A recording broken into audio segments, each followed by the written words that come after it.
Ollie, are you ready to see if Opal and Winn Dixie make more friends? Yeah, let's see. Chapter 8. Winn Dixie's bald spots started growing fur, and the fur that he had to begin with started looking shiny and healthy.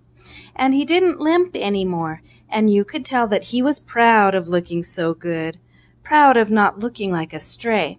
I thought what he needed most was a collar and a leash, so I went into Gertrude's Pets, where there were fish and snakes and mice and lizards and gerbils and pet supplies, and I found a real handsome red leather collar with a matching leash.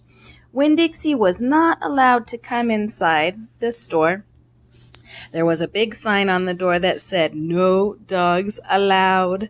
So I held the collar and the leash up to the window, and Winn Dixie, who was standing on the other side of the window, pulled up his lip and showed me his teeth and sneezed and wagged his tail something furious. So I knew he absolutely loved that leash and collar combination, but it was very expensive. I decided to explain my situation to the man behind the counter. I said, "I don't get a big enough allowance to afford something this fancy, but I love this collar and leash, and so does my dog. And I was thinking that maybe you could set me up on an installment plan." "An installment plan?" said the man.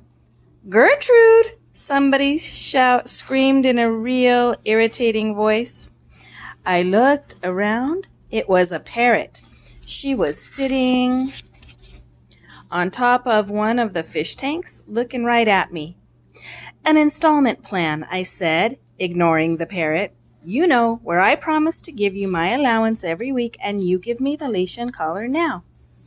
"I don't think I can do that," said the man. He shook his head. "No, the owner, she wouldn't like that." He looked down at the counter. He wouldn't look at me. He had thick black hair, and it was slicked back like Elvis Presley's. He had on a name tag that said Otis. "Or I could work for you," I said. "I could come in and sweep the floor and dust the shelves and take out the trash. I could do that." I looked around Gertrude's Pets. There was sand and sunflower seed shells and big dust bunnies all over the floor. I could tell that it needed to be swept. Said Otis. He looked down at the counter some more. "Gertrude!" the parrot screamed again. "I'm real trustworthy," I said. "I'm new in town, but my daddy is a preacher. He's the preacher at the Open Arms Baptist Church of Naomi, so I'm real honest. But the only thing is, Winn Dixie, my dog, he would have to come inside with me, because if we get separated for too long, he starts to howl something terrible." "Gertrude doesn't like dogs," said Otis. "Is she the owner?" I asked. No. He finally looked up. He pointed at the fish tank. "That Gertrude, the parrot. I named her after the owner." "Gertrude's a pretty bird," screamed Gertrude. "She might like Winn Dixie," I told Otis. "Almost everybody does. Maybe he could come inside and meet her. And if the two of them get along, then could I have the job?" "Maybe," Otis mumbled. He looked down at the counter again. So I went in and opened the door, and Winn Dixie came trotting on inside the store. "Dog!" screamed Gertrude. "I know it," Otis told her. And then Gertrude got real quiet. She sat on the top of the fish tank and cocked her head from one side to the other, looking at Winn Dixie. And Winn Dixie stood and stared back at her. He didn't hardly move. He didn't wag his tail. He didn't smile. He didn't sneeze. He just stared at Gertrude, and she stared at him. And then she spread her wings out real far and flew and landed on top of Winn Dixie's head. "Dog!" she croaked. Winn Dixie wagged his tail just a little tiny bit, and Otis said, "You can start on Monday." "Thank you," I told him. "You won't be sorry."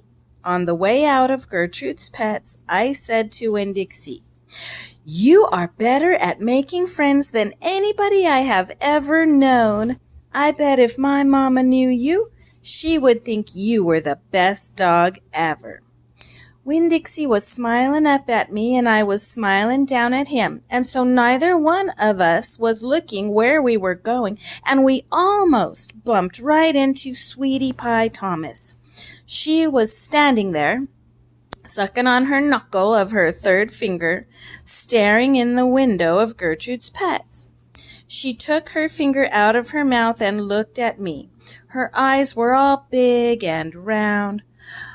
"Was that bird sitting on that dog's head?" she asked. She had her hair tied up in a ponytail with a pink ribbon. But it wasn't much of a ponytail. It was mostly ribbon with a few strands of hair. "Yes," I told her.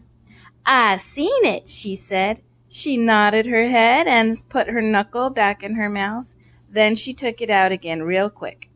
"I seen that dog in church, too. He was catching a mouse.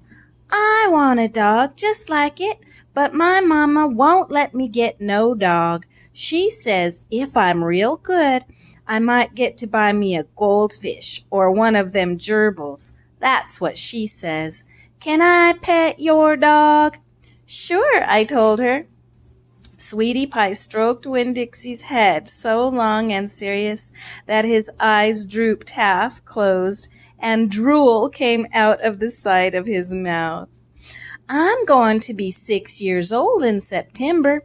I got to stop sucking on my knuckle once I'm 6, said Sweetie Pie. "I'm having a party. Do you want to come to my party? The theme is pink." "Sure," I told her. "Can this dog come?" she asked. "You bet," I told her. And all of a sudden, I felt happy. I had a dog. I had a job. I had Miss Franny Block for a friend. And I had my first invitation to a party in Naomi. It didn't matter that it came from a 5-year-old, and the party wasn't until September. I didn't feel so lonely anymore. Ollie, in Chapter 8, Opal made more friends. She met Otis, the man who works at the pet store. She met Sweetie Pie Thomas, the little 5-year-old girl, and she got invited to her birthday party. Opal is feeling very, very happy. Did you like that chapter? I liked that chapter. I can't wait for Chapter 9.